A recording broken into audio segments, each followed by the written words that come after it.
they say it looked like they were facilities there. And so what's your take on that, the photos that they said that there was possible base on the moon that they had photographed? All right, Dr. Thornton Page was the director of the Planetary Science Department at NASA at the Johnston Space Center, actually for all of NASA during the Apollo mission. He came to me at the Lunar Receiving Laboratory, and since I was in charge of the Data and Photo Control Department there, asked me to go and pull a specific reel of the 16-millimeter sequence camera that was mounted on the service module connected to the command module that stayed in orbit while the lunar module went down on the lunar surface. So Mike Collins, it was his responsibility during Apollo 11 to have that camera turned on to make continuous film strips of the orbits, which included, as they would go behind, on the dark side, as people call it, on the back side of the moon. And Dr. Page asked me to pull the film strip from Apollo 14, and this was about a 15-minute reel, because that's about all they put on that reel. I got it together and took it to the building next to Mission Control, where Dr. Page had 7 of the other astrophysicists and astronomers there. I ran the film, and we're coming around on the back side of the moon, approaching a crater called Tsiolkovsky. And the sun angle on the backside, it was such that about half of the crater was in shadow, and the other part was illuminated by the sun. As we approached the crater on the film, you could see a cluster of about 5 illuminated domes, the way they look like if they're illuminated from the inside, in the shade portion of the crater Tsiolkovsky. And it looked like a steam column or something event coming up from one of them.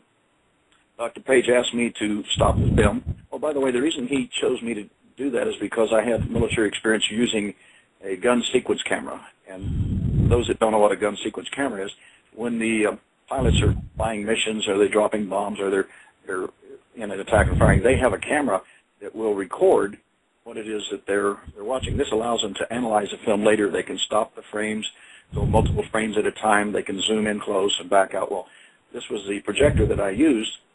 So Dr. Page had me freeze, zoom in on the crater, look at the illuminated domes, back out, go forward, and he turned to the other scientists there. He says, "Well, boys, what do you think of that?" And they all laughed. It was kind of like it was an inside joke. He had me complete the showing of the film, and I had to check it back in the photo department, which has a top-secret requirement to get into the back where we keep things stored.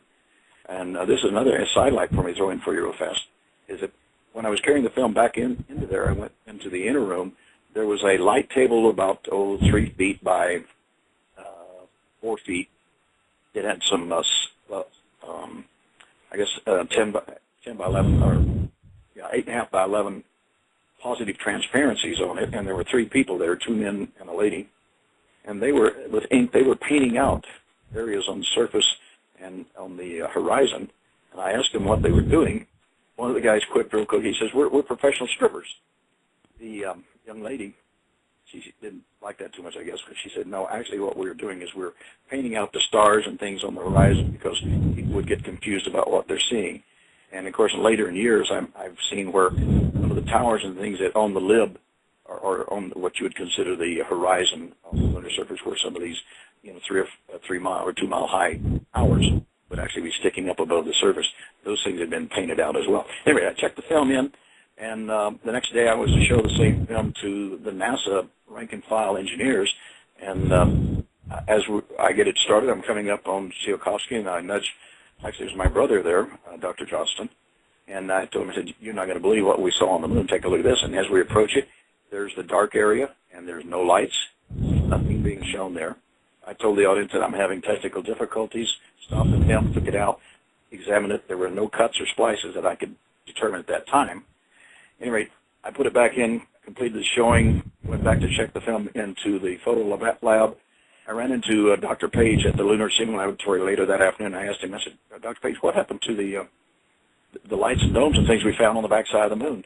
And he kind of gave me a wink, and he said, there was never anything there.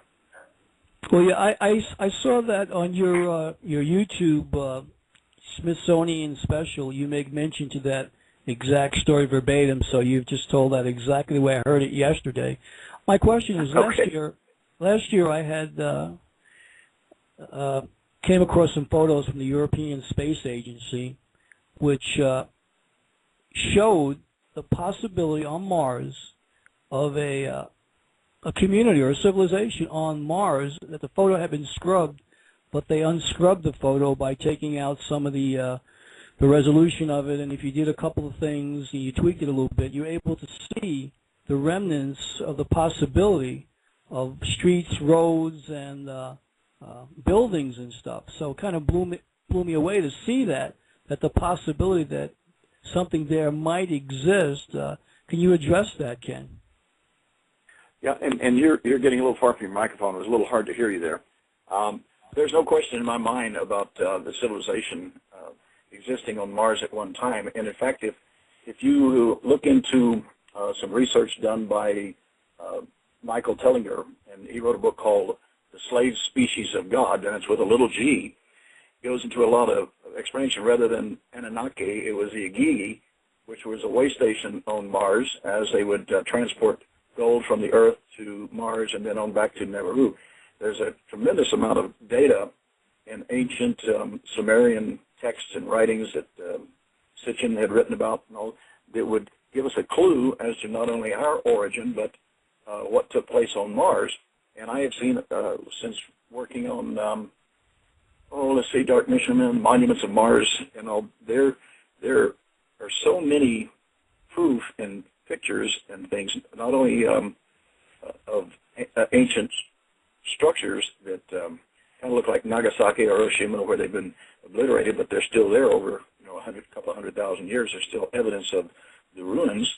And then down around the south pole of Mars, the evidence of existence of vegetation. We call them trees, or the giant bonsai trees, or whatever. There's so much. Let's look at it this way.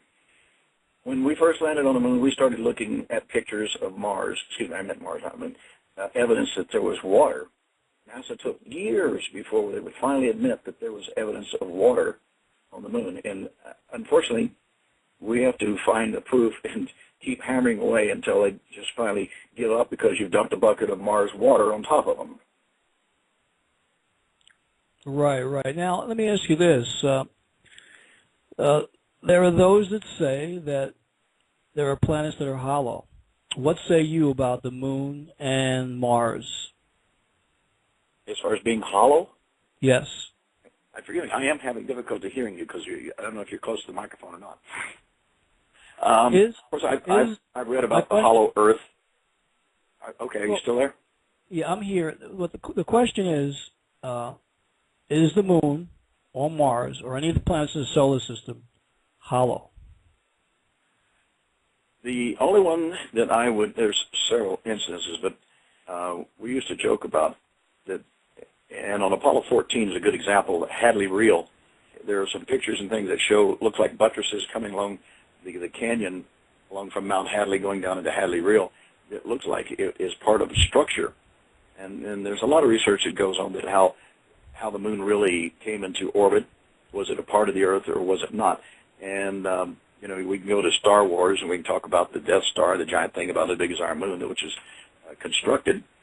When you go to Mars and you look at Phobos, there's very strong evidence that Phobos is a hollowed out not a Dyson sphere, it's not big enough for that, but is a hollow planetoid.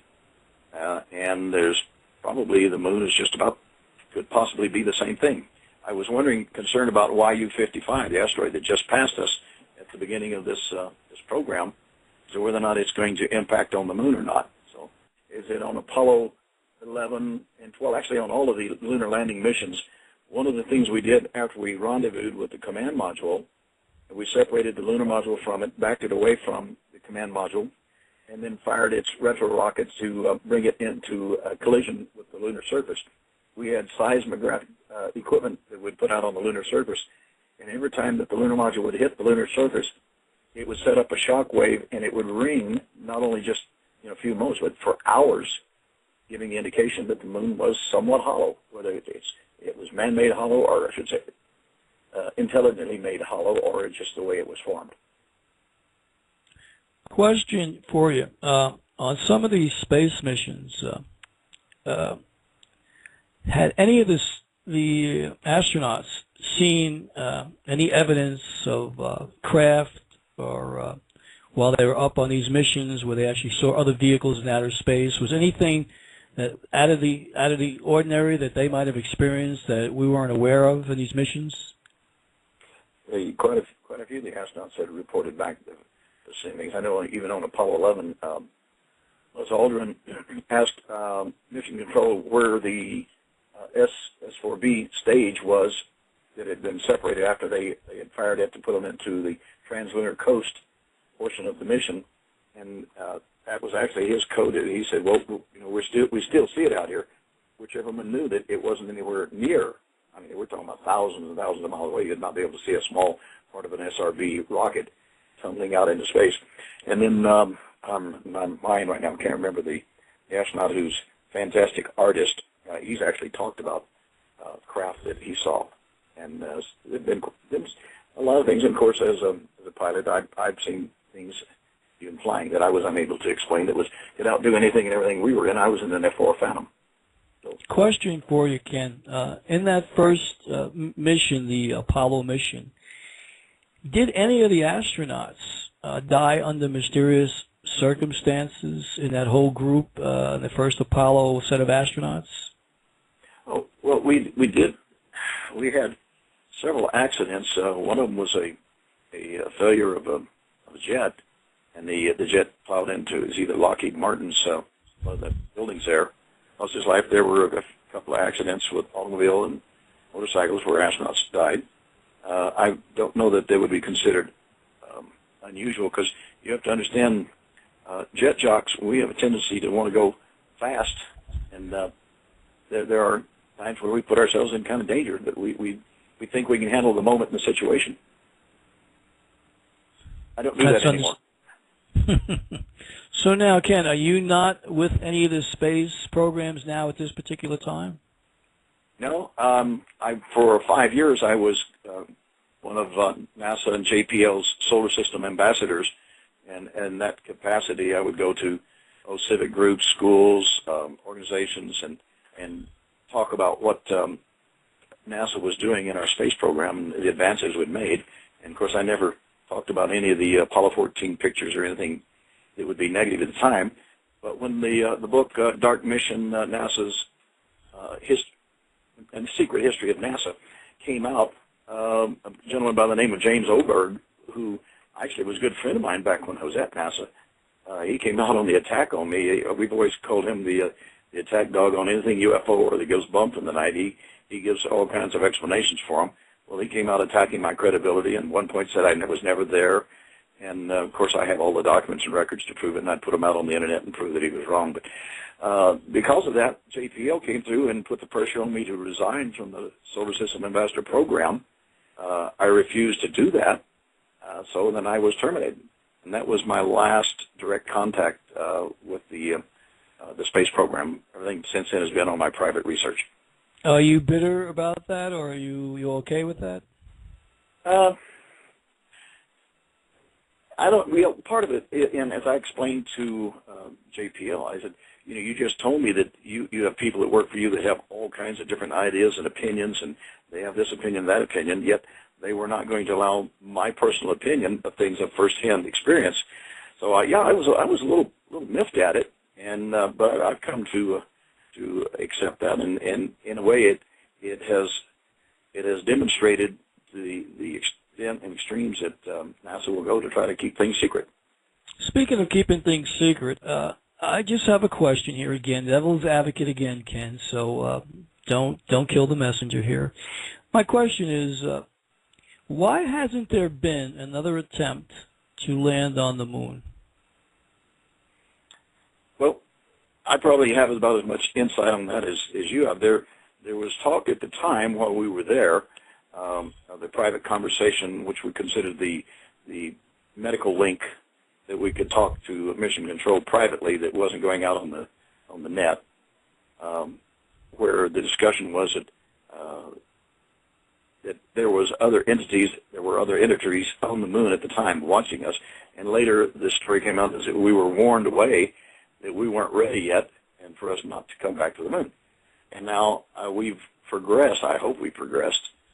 Certainly not with all the wars and fighting and garbage going on in the world, but in technology that we're able, and you're looking at DNA splicing and stuff, we're almost at the point of doing what may well have been part of the development of Homo sapien on our planet. In essence, we weren't ready, and we were told to stay away, and I think the evidence speaks for itself. That's exactly what we've done, and now we're going back primarily with robotics. But when you look at where we landed each specific mission and what constellations and things were set in reference to, I should say, compared with what the ancient Egyptian mythology was, it was kind of like we were saying, okay, we've grown up and we're ready to have contact. Well, we were held back, and I'm hoping we're at the point of disclosure now to where we can have the open contact, either our progenitors or other sentient beings in the solar system. A question for you, Ken. Why is it that Russia has never landed a man on the moon? Or was that stopped when the United States asked them to come together and partner in the NASA collaboration? Well, part of it was that we had outspent them. We had gotten there first. There was no reason for a race there. Right now, what you're seeing is there is a worldwide race with the Chinese, the Japanese, Russia, America, and all of them trying to get to Mars. And part of the reason is if Phobos is in fact a derelict spacecraft that's been left in orbit around Mars, like the orbit of it seems to indicate, whoever gets there first, the space treaty, which says that no one can lay claim to another planet, does not mean that you can't land on another spacecraft, and whatever technology and everything you can reverse engineer or bring back with you, that's to the advantage of your particular country. So, we've gone from working together with the ISS space station to now there's a new space race going on amongst other high-tech countries. Question. Speaking of technology, you mentioned reverse engineering technology.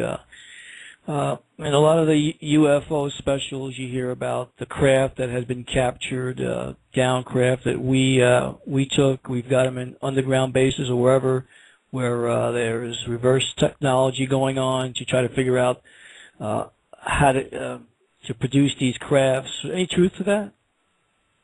Yes. After, as I mentioned, I went the religious route, and as a Reformed Baptist minister, I had a young man come to me and ask me to perform a wedding for him in Seattle at the top of the Space Needle there in Seattle. And conversations got around to space and NASA and UFOs and all. And I said, let me get you this book called The Matrix, and I'll show you the information that I have. And I presented him with a copy, and he started looking at it, and it described what the elite group with the Air Force was responsible whenever an alien craft would go down. Hi, everyone. Welcome back. This is What Do You Think? My two guests that I have on is Gordon James. Let's try this again. Giannini Noto and Ken Johnston. Now, our board, for some reason, is going kind of crazy. So let's say hello to everybody again. Are you there, Ken? Yes, I'm here, and it's probably the solar flares. Okay. And Gordon, are you there? Gordon, hello. Okay, so we temporarily lost Gordon for a little bit. Hopefully he'll call back. So while he's gone, Ken, we talked about things when we didn't have you, so now we're going to talk to you. We talked about NASA and some of the cover-ups going on. I'd ask him about some of the moon landings and why, certain moon landings they don't want people getting close to or know anything about. And before we lost you, I had asked about the pictures that have come from the different moon landings that the public really didn't get to see, and you were starting to say something about some of the pictures have come through. So maybe go back a little bit and start that, that conversation again. Okay, well, we covered it quite thoroughly, Nancy. I talked about where I was personally present during the doctoring of some of the film, some of the pictures and of the film, and I would presume that's already been gone over. I don't know if you were privy to or hear the conversation we had. Did you? I didn't, because I lost everything. So, well, yeah, I mean, you've lost almost really, a whole hour of conversation here. The board is crazy. Okay. Yes, Nancy, we covered it thoroughly. I asked Ken quite a bit of questions regarding the photos, the positioning of the camera, and he did his best to answer his questions, and I did my best to be the devil's advocate to beg to differ with him based on my observations and what I saw. And so he did an admirable job answering some of the questions, but still many people out there in the mainstream still don't, buy the complete story. And so there's a lot of questions yet answered. Okay. So, go ahead, Ken. Whether or not any of the astronauts had seen other craft or things that weren't brought to the public, and I discussed a little bit of Buzz Aldrin had mentioned, and the other astronauts had done all the painting. And forgive me, I'm just not remembering the names right now. But to give another example of what has happened with regards to alien craft crashed, which is what the question was at last.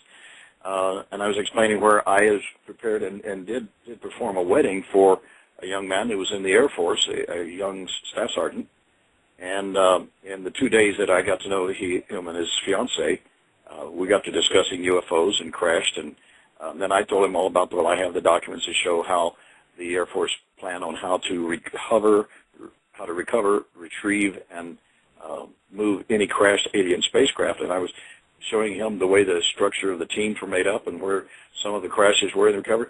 He turned as white as a sheet of paper, and he was shaking all over. He says, I can't deal with this right. And he says, I've been on the team, and I've been told with a gun to my head that if I said anything about this stuff, that not only myself but my family, everyone would be killed. And so that was, I mean, he had to just leave that same day. And 2 days later, when we performed the wedding, we didn't really discuss it, but he did go ahead and say that he couldn't believe that I would have documents showing exactly what his team did. So there are things that go on. It's really funny because there are many cover-ups going on, and not just here, but worldwide. And the thing that's really funny is I think that most of the cover-ups that they're trying to cover up, the people are very much aware of. And since they're aware of it, they're not really buying, the whole spiel that they're giving us. So I think it's real important that people understand that, you've got to look, you've got to go in yourself, you've got to check it out. Because, I mean, we can talk about it all day long, and we can bring out all kinds of facts. But the people themselves have got to go in, and they've got to check it out for themselves if they're to understand some of the things that are happening, and they may not believe us, and that's okay. It's their prerogative. But before you really, discard all of it, go in and check out some of the stuff for yourself. I mean, you can look up all kinds of stuff. You can look up HAARP, H-A-A-R-P. You can look up moon landings. You can look up many things, and it's going to show that some of the stuff that we're talking about is a fact, whether they try to cover it up or not. Now,